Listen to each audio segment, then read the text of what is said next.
we're now going to go on to how do you get people to turn up and stay. So what you may have noticed was that I keep checking in with you again. So we've had a break, so that gets the concentration levels up. I checked in with you before the break. I checked in with you after the break.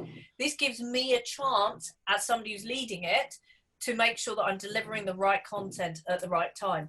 Now, with all of these things, you do not have control about what's happening outside your study window. So now is the time that my husband, 2 feet away from me, has decided to scrape up the moss on the drive.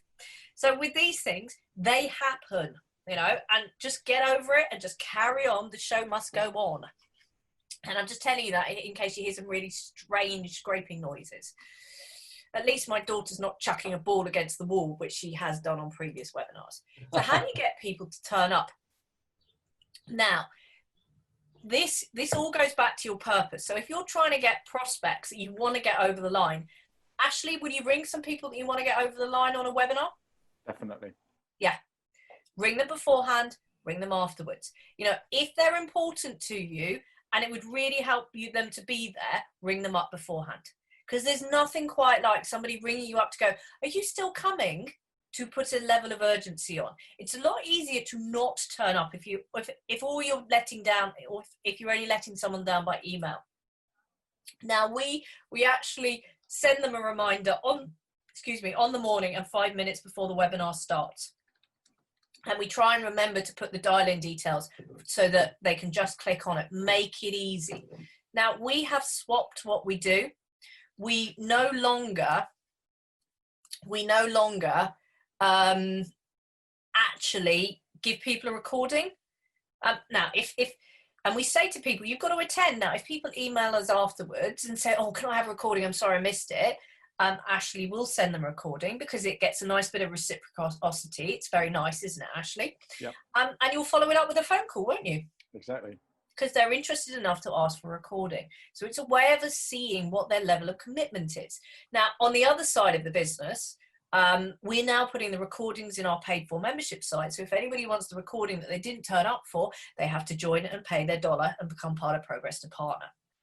And so these are great ways to get people to turn up. And now another way you can do it is, if you've got the time, is to do a bit of an email teaser campaign. This is what you're going to get on the webinar if you turn up. Looking forward to seeing you there. You can do a bit of video. You know, someone like yourself, Lars, with the fact that you're so comfortable with recording stuff, can say, I've just recorded you a 5-minute teaser of some of the things we're talking about. You know, and you could do that in an email sequence. And so how do you get people to stay? Well, just in the chat box, what's been different about this workshop to the normal webinar that you sit in and do? What's been different? Into the chat box. What's been different? So right, so what we've got, Sue can see everyone. Gordon's finding interactive. Mark's finding interactive. Jigna's finding interactive. Jonathan's finding with the polls, the questions, the engagement. Michaela's finding interactive. Duncan, the breakout rooms, the interactivity. Joe, more interactive. Interaction. Emmanuel's been very interactive. Now, this is more interactive than we would do for a normal 1-hour webinar, because it's a workshop. We're trying to get everybody engaged. But there's nothing stopping. This is the big thing. If you want people to stay, keep them engaged, ask them questions, get them to put their hands up. You know, we will do that a lot, won't we, Ashley? Put your hand up if you agree with this. And we'll get people on the webinar with the hands up function to do that. Now, what you might not have realized was some of the stuff we did at the beginning was there with a purpose. So we asked you, click the yes button, the green yes button, if you remember that we asked you in the chat box, what do you want to achieve? Yep, we're seeing quite a few people remember that we did that. We did that because it gives us a mandate for our content. It gives us a mandate for what we emphasize. And also it demonstrates that we're listening to you. And we do that deliberately. We also show them agenda. It's really important when you set out a webinar is that, or any kind of online meeting that you're facilitating, that you tell people the ground rules. You tell people what's going to happen. And this helps people stay. Now, of course, there might be some people who go, oh, they're talking about that. And they might leave at that point. And you go, oh, no. But actually, if you've designed it correctly, they probably weren't the right people to buy. So you don't need to worry about that. Remember, what you're doing is as much about turning away the wrong people as it is about encouraging the right people. I've just realized my polos are showing. So lighting makes a real difference. So Ashley, can you show the difference that lighting makes? Oh yeah, I love doing this. I do this quite a lot. At the moment, my window is there, and I've got the blind down because it was quite bright earlier. That makes a lot of difference. I've got something that holds it up, but I can't find it now. Oh, there it is. Yeah. So it's all about where the light is. So Heather's got her polos. I don't need polos because I've got a well-lit room, but as you can see, the light is now coming in. And what happens is the best place to have your screen. Your camera's gone, Ashley, so we can't see the fact you're now dark. Frozen. Yeah. Great. Right. Oh, we're back. We're back. Yeah. So I am now facing the window. So there's a nice lot of light on me and you can see me. Okay, but what happens is if I start moving the light source and then it's now behind me, I then become very, very dark because the camera's trying to compensate. And you cannot run a webinar, you cannot see me. Maybe if I smile, just the teeth might show. But the camera's trying to do its best. So what you need is the light source in front of you. So that is optimum. But my desk is too wide for this small room. So bit of a top tip about lighting there. And actually these little things help people turn up, making sure your sound is decent. One of the reasons that when we upgraded Ashley to fast broadband was he was coming on the webinars and kept distorting. And so, getting the sound right, getting the lighting right actually really does matter. With Lars' setup, I could listen to him all day because he's got a beautiful voice and he doesn't have a face for radio, by the way, Lars. That's you being self-deprecating. I could listen to you because you've got brilliant sound quality. But I'm looking at it. He's got a professional mic. He's got professional headphones. He does this radio stuff. Whereas I haven't got any headphones at the moment. It's only going through my Mac. So don't feel as if you've got to go out and buy a lot of kit here. But these two little bits of lights that really help, as soon as I take them away, you can see the difference. I haven't got my light. I'm going to get my light properly on. While Heather's not here, yeah. If you haven't got any of those, a polo will actually work. So you could actually use a polo. I've got daylight bulbs in my LEDs above me, and as you can see, that does make a difference. And then for when I've not got great light coming in, I add these two to the side, and it really does make a difference. These two were $7.99 each from Amazon. There's none left because all our members have bought them. Yeah, absolutely. So one of the things to get people to stay is at the very beginning, you want to show the as is and the to be.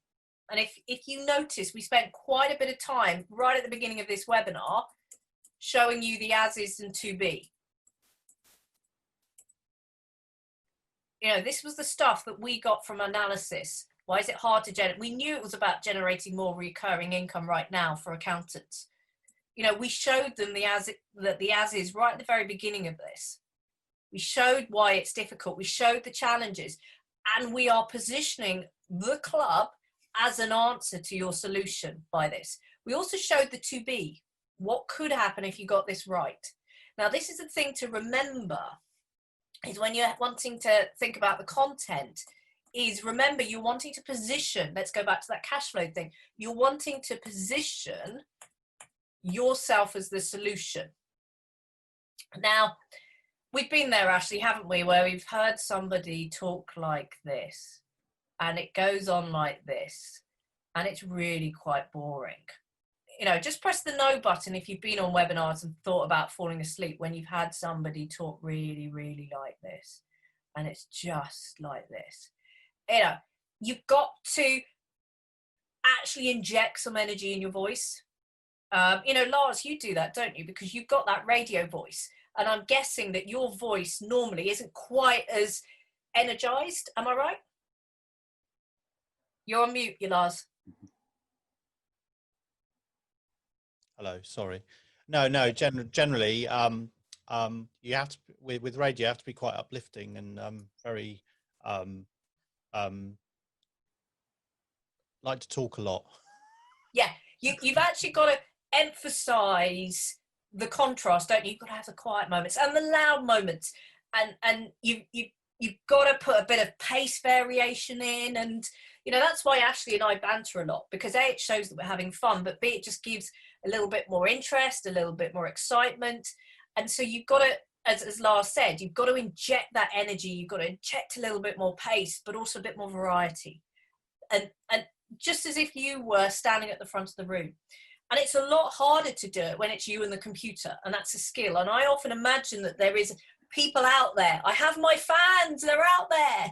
You know, Ashley, how do you get that energy? Because you've done 80 lunchtime gigs since lockdown with you and your guitar. 1:30, fine and dandy, Facebook page. Right, I've done the advert for you. How do you create the audience and that energy? Yeah, so luckily the camera's facing at me, so I can see my smiley face. But I just imagine there is an audience out there, and then when you start seeing people come on, you know who they are, so you can picture them watching your gig.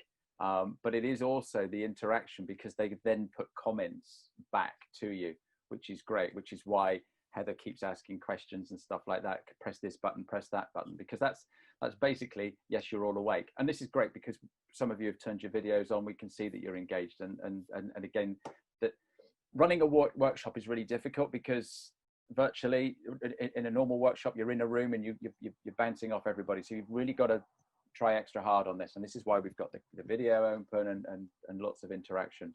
So.